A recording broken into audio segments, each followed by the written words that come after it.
Hello, everyone out there. This is Dr. Crystal Porter, your hair scientist and host for How the Hair Are You on WCSU. Thank you for tuning in. And this show is all and everything about hair. And every week there will be guests from different backgrounds, different experiences, and we are going to talk about anything that ranges from personal problems to salon talk and gossip, and of course anything that is updated in the world of science pertaining to hair. I will of course be addressing that. So actually this is a show that first debuted in the summer of 2013, and I had a co-hostess and we worked together. We had a different perspective. She did hair for a number of years, and I gave the scientific spin on things. And so, because of crazy schedules, my co-hostess and I were only able to commit to 1 year. So, last semester, I ran into the lovely and talented Troy Tyler, and she invited me to come back on the air. So, here I am today. And I'm happy to introduce my in-studio guest. This is someone who is very, very near and dear to me. She's been a friend for my mother, and I were talking about it this morning, and it's been like over 25 years now, so it's been a long time, which is absolutely wonderful. So thank you for joining me, Miss Deirdre Keller. Thank you for inviting me. And so for those of you who have joined on Periscope, we are actually live on Periscope, and the handle is Main Insights. That's actually my company. So if you want to come on Periscope and actually look at us in the studio, you are able to come, and then also you can tweet any questions to Main Insights as well. Usually there would be the capability for you to call in, but when I was doing my training with Troy, something wasn't acting right and I didn't get it right, so I'm not going to chance it. So that's something that we're going to do a little later, probably next week. We'll have those capabilities up. So without further ado, I want to not only introduce Deirdre, but I want her to give background about where she is in life and her background, how long she's been doing hair. So let's go ahead and get started. So Miss Deirdre Keller, how long have you been in the industry? I've been in the industry for 30 years. I've been a licensed cosmetologist for 30 years. Excellent. Been a teacher for 18 years, and I've been with several companies. And so, so I'm very close with Deirdre, so I know some background information in terms of some things that she's experienced, and so I have a lot of questions for her, just because I think it would be fascinating for some of the listeners to really listen to or hear about some of not only her experiences, but just things that's going on in the industry from a salon or cosmetologist perspective.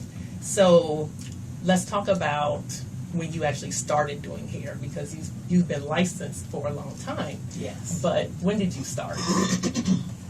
Oh, you mean like as a hobby? Doing hair, yes. I mean, actually started, I think, at the age of 12, actually. My first clientele were children. And from there, it stemmed from like the age of 13, 14, from children to young adults. And went from there to about 16 when I was doing relaxes and everything on my own. And I had a full clientele. Were they paying you? Yes, definitely. The children I only charged at 12? like $5. Yes, I was charging $5 for children, and the adults was charged $10 and $15. Wow. Yes. I wish I had a hustle and like I was that. turning them out. I was turning them out like really quickly. I think that one of the reasons they came to me was because I was so fast. Okay. Yeah. Okay. Well, that's awesome, because there are a lot of people who love doing hair. They have that creativity you and have the to patience. have a passion for it. You sure do, because I can't. So when I was doing my daughter's hair, I'm weaning from my youngest right now, but she washes her own hair. But when they were both young and we had those hair weekends, I was just evil. And so I can't even imagine people who have the patience to be able to do it day in and day out. So kudos to you. Yeah.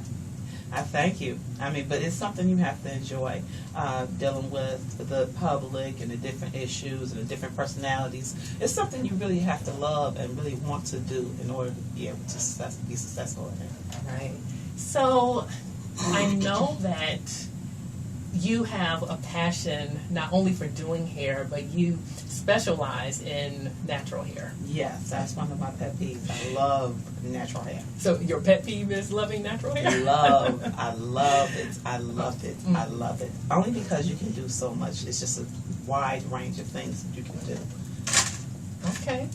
Well, I want to talk to you about natural hair in particular because we were talking yesterday about the hair movement and how a lot of people are going natural, but there are a lot of people who have problems with their natural hair.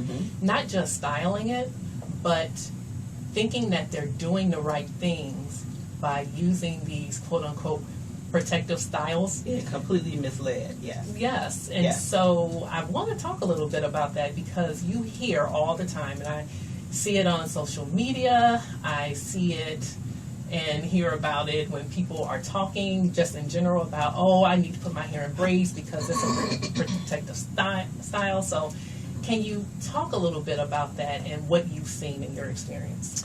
I've seen a lot. The people are being misled really by YouTube more than anything.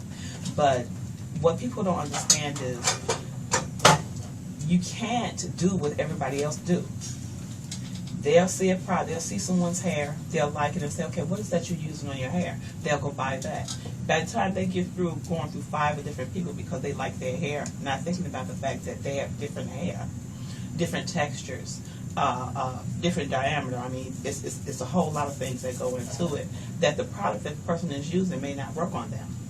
So they end up being product junkies and having just an array of products. And they really end up not knowing where their mistakes are most of the time because they'll use one and mix it with another rather than just try one product and maybe use a little bit more. And then a lot of times they have problems because they use too much product. When they use too much product, they get a lot of buildup. When they get that buildup and they feel they don't want to comb their hair because they feel they don't want to comb it, it tangles a lot. Then they want to comb through it and then it tangles more and it snaps. It's a lot of different dynamics and the problems that we have with natural hair. So let's talk a little bit more about the different ways you can wear your hair natural because a lot of the perks that people have, or people say they like the perks of having the versatility.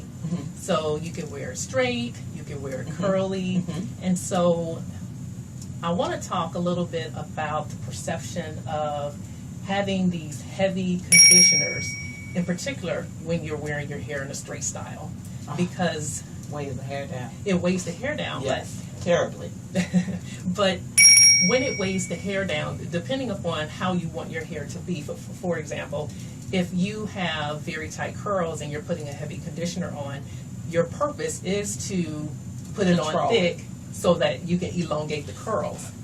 So can you talk a little bit about what products are ideal for someone who wants to wear their hair straight versus someone who wants to be natural and actually elongate that curl with product? Well, I'm gonna explain this one thing first. Like I was with you for a little while yesterday and we talked and I wanted to explain, when I'm working and I'm doing photo shoots and working with different products with different companies, I can use anything on the market. You have to know hair, you have to know product. So when you have a really heavy conditioner, people need to understand just because it's heavy doesn't mean you're supposed to use a whole dollar size or a quarter size on your head. You might need just a dime size. It depends on how much you use, and if you put a little on and you might need a little bit more, that's what you need to do. But as far as the conditioners and the heavy conditioners, I think I got off the question a little bit. You want to know? Yeah, my question was really telling the difference between, or having our listeners appreciate and understand the purpose of different products for different hairstyles. Yeah. So when you wear it straight, there are particular products that are probably more beneficial than when you wear your hair curly but you want to elongate the curl. I think that's what I was trying to get to, and then I kind of lost myself a little bit. But when it comes to the products, being able to use them, is how much you use of the product. I wouldn't say, okay, this product is what works, and this is what does this and does that, even though I have certain product lines that I really, really live by in my salon. Okay. And we could talk.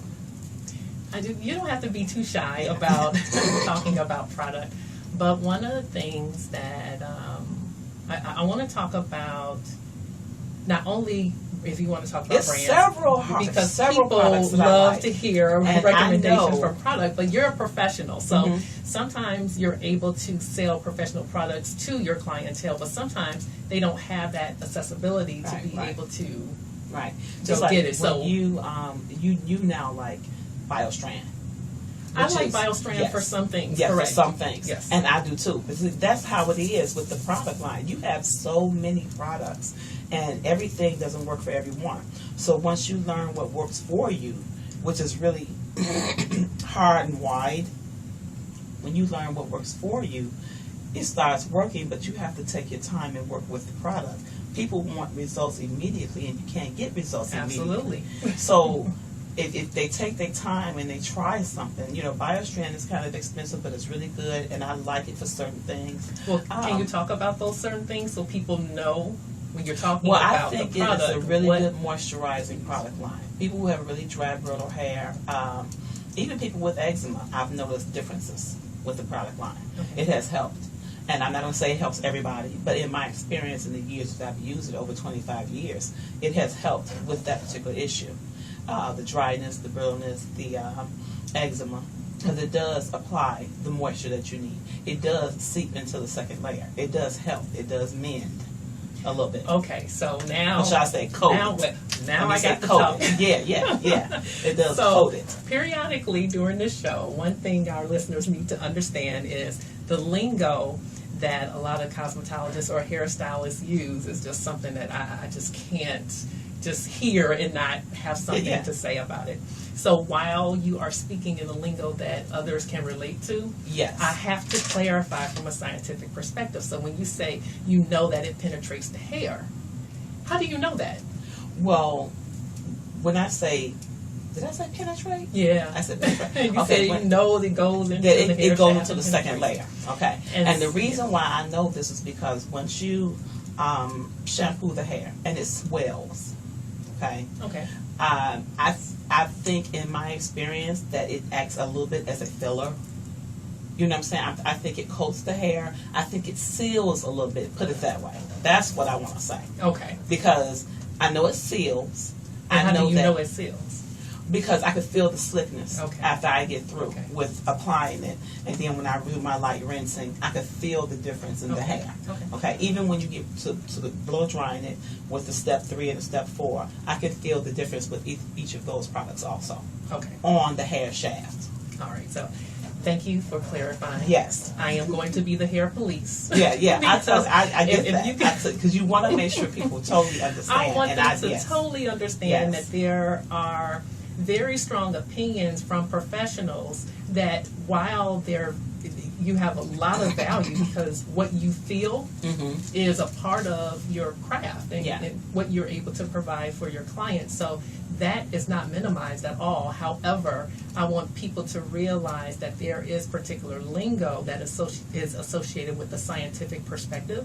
And when you say something penetrates, Mhm. then that's something that you should be able to quantify Yes. in some kind of Yes. way that, from this, or qualify. You can Right. qualify it or quantify it. And what I mean by that is when you qualify it, it means that visually there's some evidence that you see that something has penetrated, or quantitatively it's a measurement that you can assign a value to.